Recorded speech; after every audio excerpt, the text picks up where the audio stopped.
The waters off a tiny Caribbean island called Bimini cover a long stone structure that scientists have yet to explain.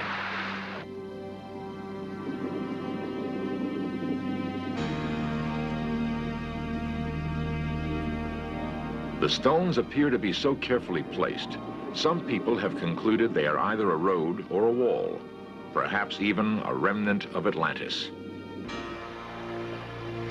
A nearby healing well is supposedly linked to the mystical springs of that lost civilization.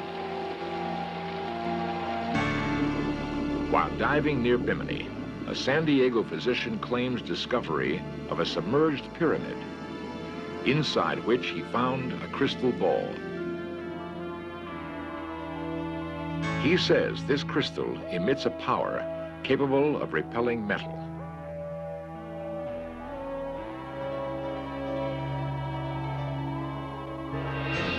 Is it possible that the Bimini Wall, the well, and the crystal ball share a common past with the legendary continent of Atlantis?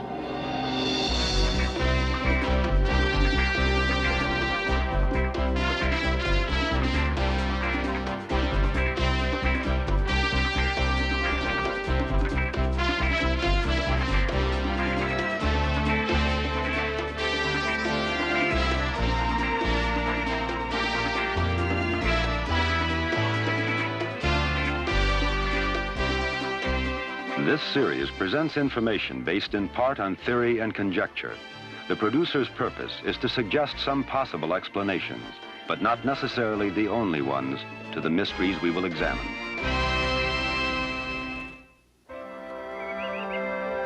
The Twin Islands of Bimini, 60 miles east of Florida, are a tropical paradise, home for 2,000 people.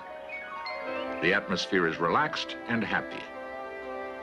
It seems difficult to imagine that these easygoing people could be the descendants of Atlanteans who purportedly had the power to rule the world. There is, however, evidence that alludes to that fact. Beyond the fashionable yachting docks in the dense undergrowth of the North Island is the figure of a fish etched in sand. Native lore gives no clue to what it represents, but it does lie close to a mysterious series of huge square rocks submerged in 15 feet of water off the coast. The blocks are so perfectly fitted together that some people have likened them to a Roman highway. No clues exist to the origin of the blocks. There are claims that they are ordinary beach rock which broke off from the Bimini coastline thousands of years ago. Such formations are common in tropical waters throughout the world. One of those who believes the wall is beach rock is Eugene Shin, a U.S. Geological Survey team member who conducted an analysis of the Bimini Wall. We did two types of things. First, we cored the blocks, and we determined that they were beach rock. And every geologist, and that's dozens of geologists, have looked at those rocks, and everyone has come to the conclusion it's beach rock because it's so easy to recognize. The question is, are those slabs of beach rock in place? Shin and a three-man diving team used hydraulic drills to bore through the rocks. 18 cores were taken. The goal was to determine if the stones had once been part of the coastline. If so, had they fallen into the sea or been carefully placed in position? After drilling down half a foot, the geologists removed the cores and examined them closely. The pattern of the grain indicated that the stones had formed naturally and then at some later date became submerged. This finding led to Shin's own conclusions about the origin of the wall. Well, I think it's an entirely natural phenomenon, composed of beach rock, as I pointed out earlier, and a combination of a little rise in sea level and the scouring out of the sand underneath has caused the blocks to settle to the bottom. And all of the various shapes can easily be explained by well-known natural phenomenon familiar to all geologists. Shin points to a similar phenomenon occurring at the Dry Tortugas National Park south of Key West, Florida. Could the constant attack of the surf have created the lines in the Bimini Wall, just as it has created these individual blocks in the Tortugas? Other questions remain unanswered. How could the Bimini Wall have dropped 15 feet when the natural erosion rates indicate that it should be no deeper than 3 feet below the surface? More importantly, how could part of the wall run perpendicular to Bimini's coastline? We are left to ponder the possibility that the Bimini stones were so carefully cut and aligned, they are in harmony with existing natural beach rock. This painstaking placement would require sophisticated mechanical tools. Such tools could only be designed and handled by people of superior intelligence. In the 1930s, psychic Edgar Cayce predicted that part of Atlantis would surface in the late 1960s. In 1968, the Bimini Wall was discovered. Was it possible that the strange stone structure could be part of Atlantis or one of its outposts? Plato was the first to mention Atlantis. While chronicling aspects of the Atlantean people, he claimed that they controlled energy-charged crystals as well as healing wells possessing great curative powers.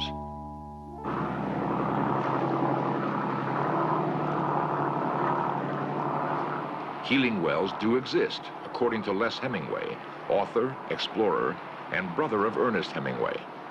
He had heard of just such a well on Bimini.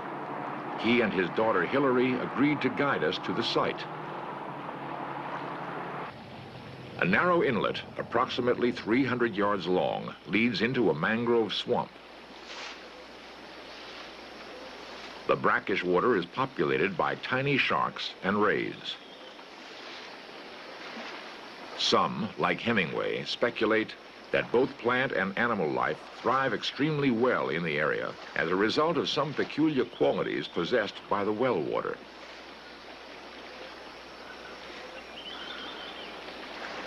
Admittedly, Hemingway is not an expert on the well's special properties as a result of direct personal experience. However, he has concluded that the well itself apparently possesses the power to heal. Here is where the actual fountain of youth is. The flow is thousands of gallons per day, and it's absolutely cold, pure, fresh water coming right up in a saltwater pool. The water apparently has definite curative powers because various people who have both major and minor ailments have soaked in it and have experienced an amazing amount of ease from their problems. People who have gout, for instance, have found that the gout disappears in 2 or 3 soakings.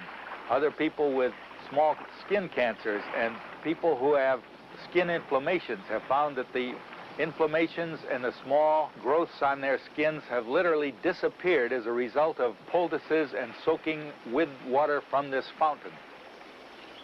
Surprisingly, Hemingway's claims have received some scientific support. Miami psychologist Adolfo Villasuso tested the well waters and found an unusual amount of a certain element. There were 2 water samples that I had analyzed in 2 local laboratories. One of them I took myself because I was kind of surprised at the high amount of lithium that was found in the well. It was a substantial amount. Laboratory analyses repeatedly revealed that the well water did have an extremely high content of lithium. Researchers within the last 10 years have found that lithium has been particularly useful in producing soothing reactions in both normal and disturbed people. Originally, before it was known that lithium exerted a calming, a therapeutic effect in people with manic depressive illnesses, there are stories in Roman times, in the Middle Ages, that people with this illness were sent to wells which were high in lithium, and lo and behold, they were cured. Did an ancient race know of Bimini's lithium well? If so, perhaps Plato's assertion that Atlantis possessed magical waters was correct. The way this well has been cut down through solid rock and the way this well seems to be so well hidden are 2 very different things. The hiding part, I think, may have developed in the last few hundred years and is a result of just local growth. But the cutting down through solid rock is something that had to be done by intelligent beings who had access to great use of tools and most unusual tools. We don't know whether Atlanteans did this or not. I, of course, would like to think that they did, and it's very possible that they did. It's just that none of us have been able to trace back prehistory to Atlantean days in this particular spot. From the air, another peculiar fact about Bimini becomes apparent. Perfectly straight lines carved in the sand slice across the island. Most point directly to the well. Perhaps the lines, the Bimini Wall, and the well are linked by common ties to the people of Atlantis. Is it possible that further exploration around Bimini might reveal hard evidence of the brilliant but lost Atlantean civilization?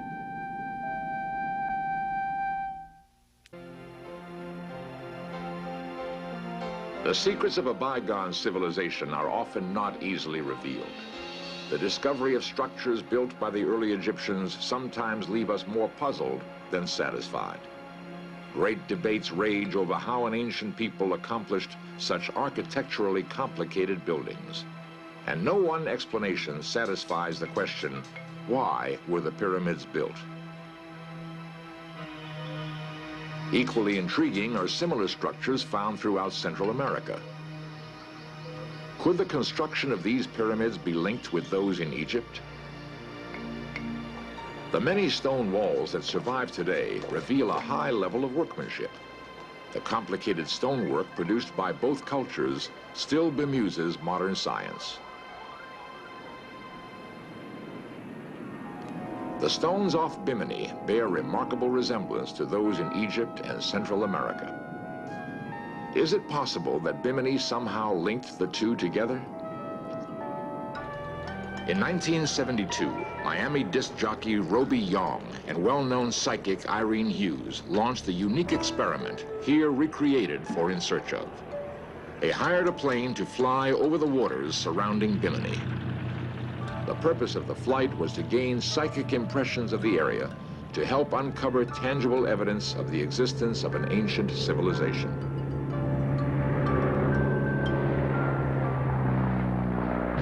Now, we're not going to tell you where we're going at all. We'll just sort of fly around, and if you get a feeling, it'll confirm.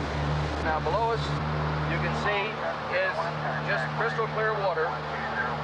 The drop-off of the Gulf Stream, 3,000 feet down.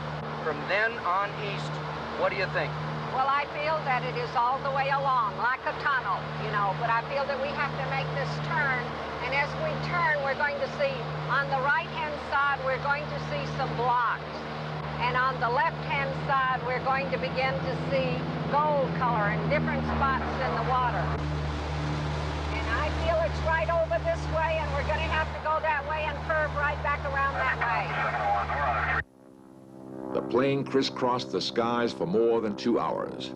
Finally, Irene directed the search to an area where she felt something was buried on the ocean floor. There's a building, and I feel that it is pure marble, the most beautiful marble in the world, similar to that, some of that was used in the building of the pyramids in Egypt. I feel that it is inhabited by the voices and the images of ancient peoples. The spot selected by Irene became the subject of an extensive search. For 2 years, divers combed the sea looking for evidence of an ancient civilization. They found the usual array of tropical fish and brilliantly colored coral, but nothing else. Finally, at the foot of a steep cliff, a diver spotted a deeply encrusted object on the ocean floor. What he had found was the base of a marble column. After a series of unsuccessful attempts, divers finally brought to the surface a number of marble slabs, each weighing nearly a ton. The slabs had apparently been part of a much larger structure. Whether they were in the process of being transported and went down in a shipwreck, or had been constructed in an area that was later submerged, is unknown.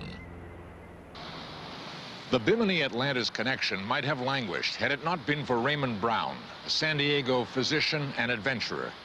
He believes he has found conclusive links between a Caribbean civilization and those of Egypt and Central America. Dr. Brown's story begins uneventfully on an expedition out of Miami in 1970. Here, recreated, Dr. Brown was headed for an area between Andros Island and the Berry Islands, approximately 100 miles from Bimini. His intention was not to prove or disprove stories about Atlantis, but rather to search for sunken treasure.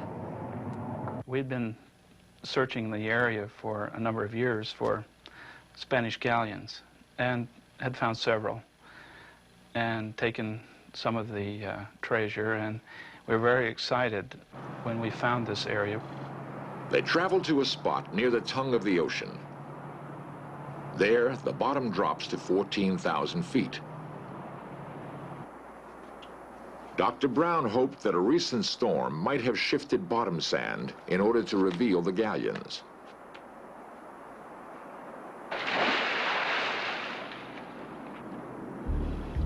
The water was very murky, and we didn't get to see all that we would like to have seen, but after the storm moved the sand for us that we'd been digging on for several years unsuccessfully, we found ruins and buildings everywhere.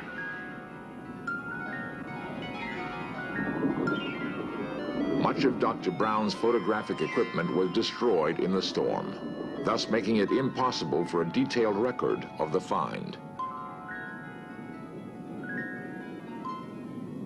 We really had no choice, because if we had gone back for new equipment that we lost during the storm, if we hadn't got in the water even as murky as it was, the sand would have covered the buildings up and we would have lost the view.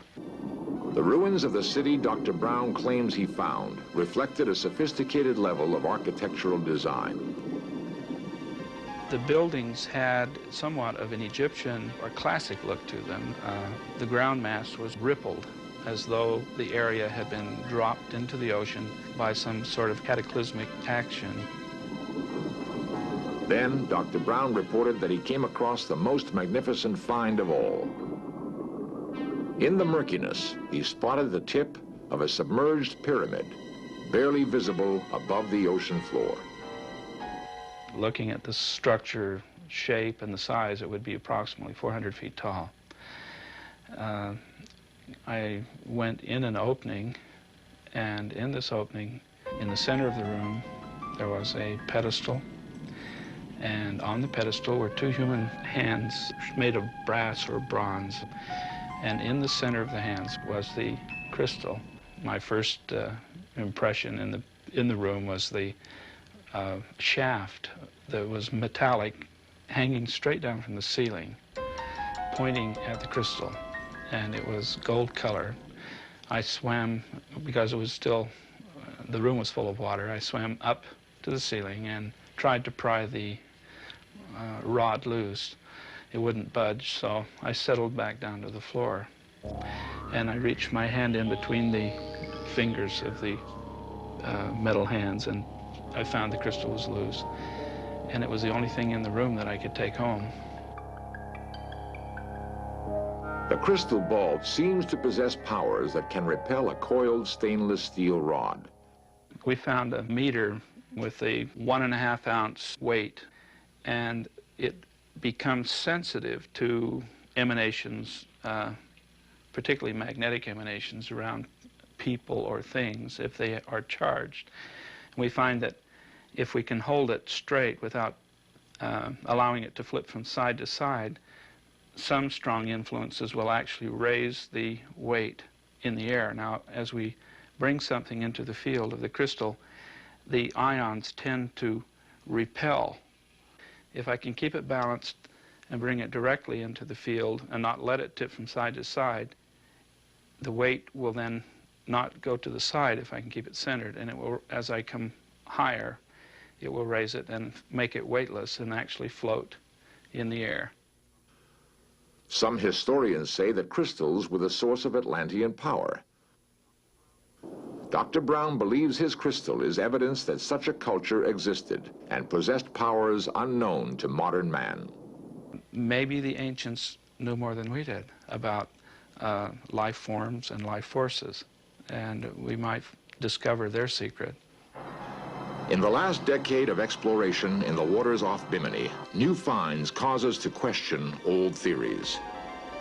Atlantis has long been thought of as a myth, a figment of fanciful imagination, a tale told by Plato to amuse ancient Athens. But what of Dr. Brown's crystal?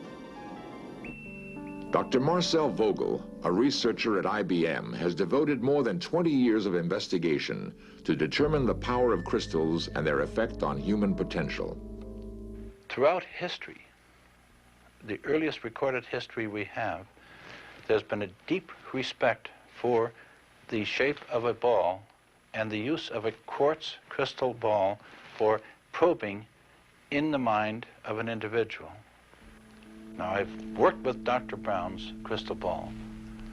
I used his ball, and I felt a tremendous energy burst coming from the crystal.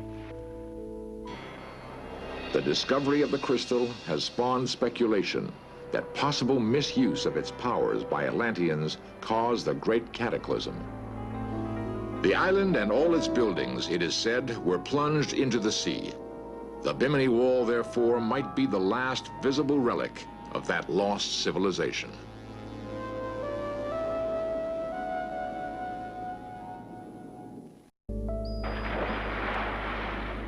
Divers have always searched for hidden treasures of the sea. In the waters off Bimini may lie the clues that not only unlock the mystery of Atlantis, but the secrets of the mind as well. For the present, however, we must content ourselves with the inconclusive bits of evidence so far uncovered. The origin of the Bimini Wall seems destined to remain an enigma until more knowledge about Atlantis is revealed.